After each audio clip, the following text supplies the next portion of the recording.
was 2008 that I had my turn as a designer.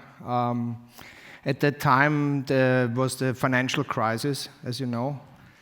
And we run our design studio, which I founded with two friends, Martin and Gernot, in 1995. In 1995. We're in the future. And we had a wonderful, the business was running well, and we worked for the best premium brands in the world. We're doing furniture. And in 2008, it felt a little bit strange. So all this kind of idea of consumerism and how the money policy and all these kind of things. And I decided for myself to question my role as a designer and not only put my efforts into this premium lifestyle things, but also to look at what can I do as a designer to do something which is meaningful. It took me some time because at that time we worked for big corporations like Giorgio Armani and Adidas. We were rolling out big shop concepts around the world.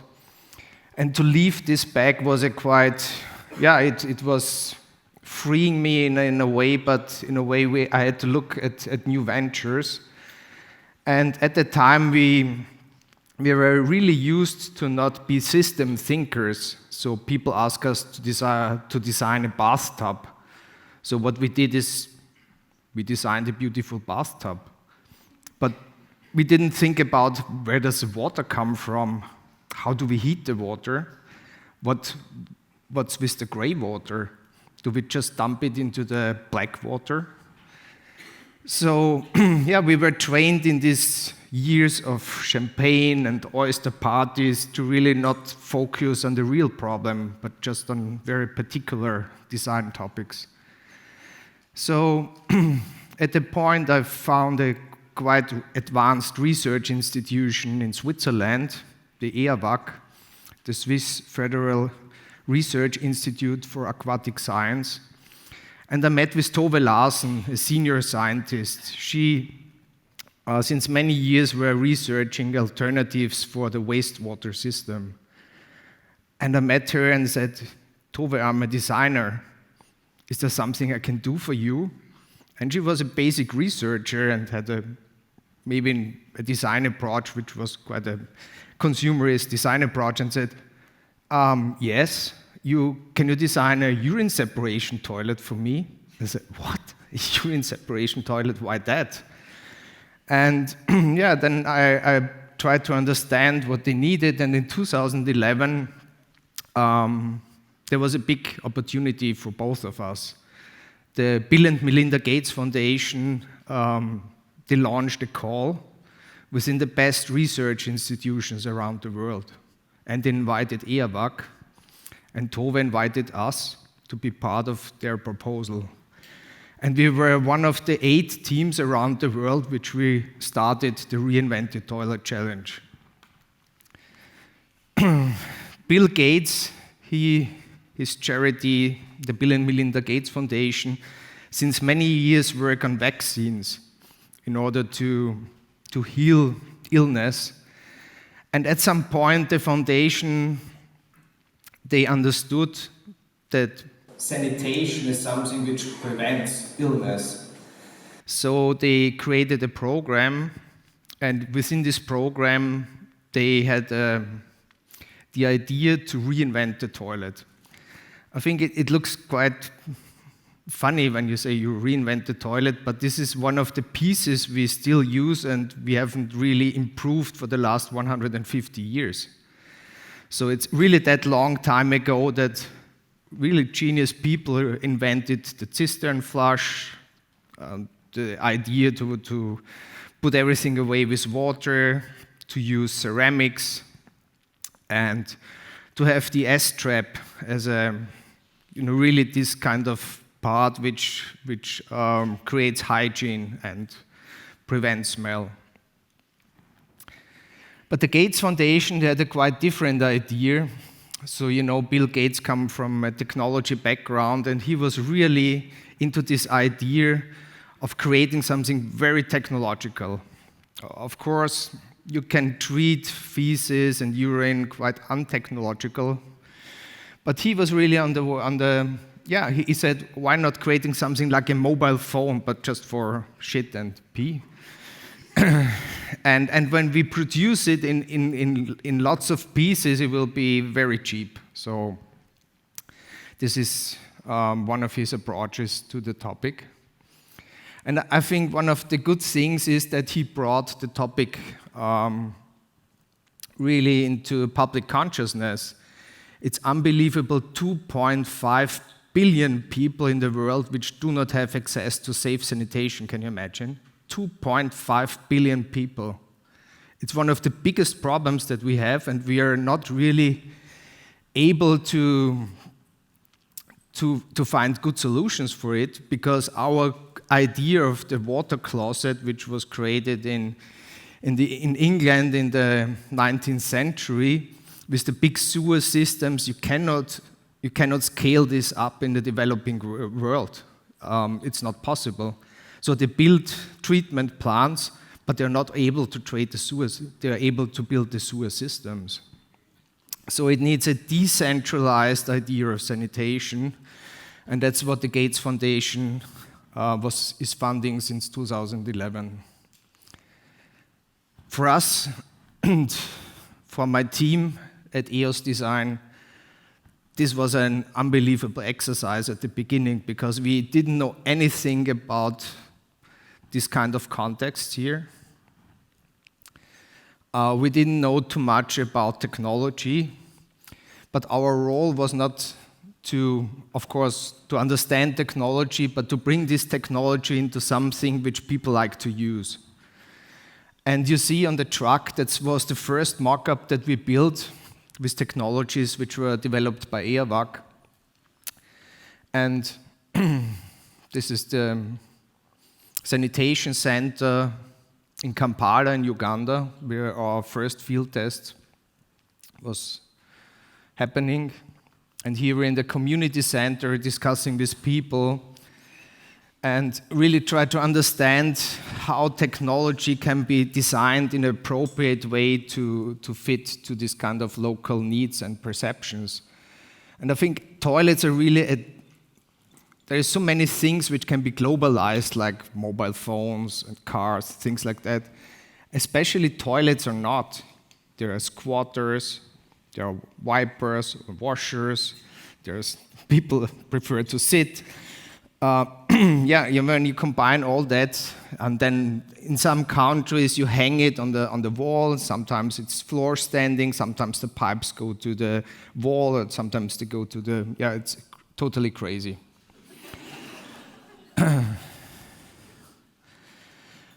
So the first field test was promising, maybe not more, but I think that it's the research attitude of America is quite interesting. So they put lots of effort in finding the right people, and then they just let you do, And the good thing is you promise something. If you deliver, everything is fine.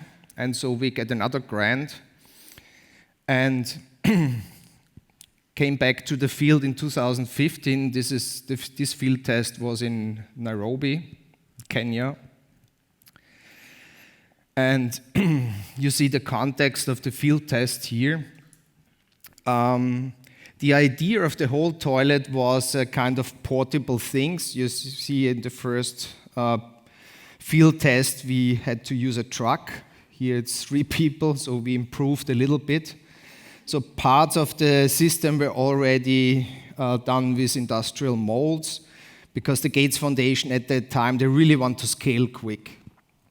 And so we were in a kind of prepared to this quick scale with the first field test. And this was the place where we tested the toilet. And the idea within this toilet is a total off-grid solution. So no water in, no black water out, no electricity in, nothing. Just a self-sustaining system. And the good thing that because we were in the project from the beginning, we had the idea that we don't want to use dry toilet, which is perceived as a poor people toilet. We want to have a flush toilet. And the scientists at Airlock, they created this kind of wall element here where you see this kind of little wash basin. And this water wall was able to provide washing water, but also flush water. But we didn't flush this water away, we recycle it in the wall. And there's another 2 separation steps where we separate dry feces and the urine. So our really big challenge was to create a user interface, or say toilet, which separates all these 3 streams. And unfortunately or fortunately, we had this kind of terrible weather. And so people stepped in with the mud on their shoes, and all the mud goes into the user interface and blocked our mechanism to separate. So what happened is that too much urine went into the water wall, and it failed. So, of course, you go into the field to fail, but you do all this kind of exercise for many years to not fail. And in the meantime, we not only looked into problems in the developing world. I think if you want to solve problems, you don't have to go that far. We have problems here right now. And you see a map of Europe, and all the red dots are dead zones in coastal areas. This inconvenient truth is not widely known. I don't know why. So I think lots of people know about climate change or the problem of the distinction of species, but eutrophication in coastal areas, I think some of you might do holidays on the coast, and you see this blooming algae. This is how eutrophication appear. What's the reason for that? And we look into one case which is really properly studied, which is the catchment area of the French River Seine. And I will not change into a science talk, but it's just 4 slides to get a little bit of understanding what's going on. And I just throw out really a couple of arrows in order to make this thing more easy to understand. So basically what creates the algae grow in the coastal area is nitrogen. Nitrogen is a part of fertilizer. And how does the fertilizer or the nitrogen come into this kind of coastal areas? One reason is agriculture. So we have lots of artificial fertilizer that we use in industrial agriculture. And let's say roughly 2/3 of the nitrogen comes from the agriculture. So we eat the food, it goes through our body, goes into the wastewater system. And even in Paris, the really modern treatment plants are not able to really fully take away all the nitrogen. So 1/3 of this reactive nitrogen which goes to coastal areas comes really from the wastewater system. So nature can deal with such overloads for some time, but then if you reach a tipping point, then it becomes a dead zone. What happens then? The algae is growing, growing, growing. All the plants below, they die. And the bacteria, which is needed in order to decompose the plants, they consume all the oxygen of the coastal areas. So there is no more life in this kind of parts of the sea. So what can we do in order to prevent these more than 50 dead zones in Europe, we could recover the resources and bring it back to agriculture. Of course, in reality, it does not work that easy, like I show it just with an arrow to bring it back. But basically, that's the idea. And you see also this, what happens then is that in an ideal world, let's say, the wastewater treatment plant just releases only little nutrients, and agriculture also decrease a little bit these kind of emissions. And ideally speaking, we have an organic agriculture which uses human resource recovery. So where does all these resources come from? And it's quite surprising that the urine nutrient content in wastewater, so the total nutrient content of nitrogen in the wastewater comes 80% from urine.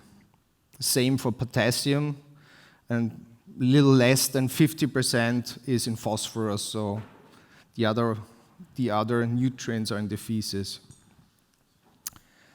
So that means we roughly use 180 liters of waste, or we produce 180 liters of wastewater, and 1.5 liters is urine, where most of the nutrients are.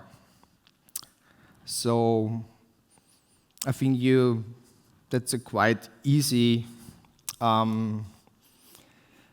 it's quite easy to solve that problem. Just remove the urine from the wastewater. So we started this exercise, after this kind of more or less failed field trips, with another grant of the Bill and Melinda Gates Foundation, which asked us really to focus on this problem. And we worked on what we call the urine trap, so to catch the urine in the toilet. So what it needed was a kind of crazy exercise. So as a designer, you get used to have people sitting and try if they feel comfortable in a seat or not, if they can get out of it. But to watch them peeing was So we have very committed designers in our office, but they were not really happy with just video recording of their peeing. So first idea was to make it more abstract. So we bought a camera, a thermal camera, and then we created a couple of videos like that. That's really, human factors research.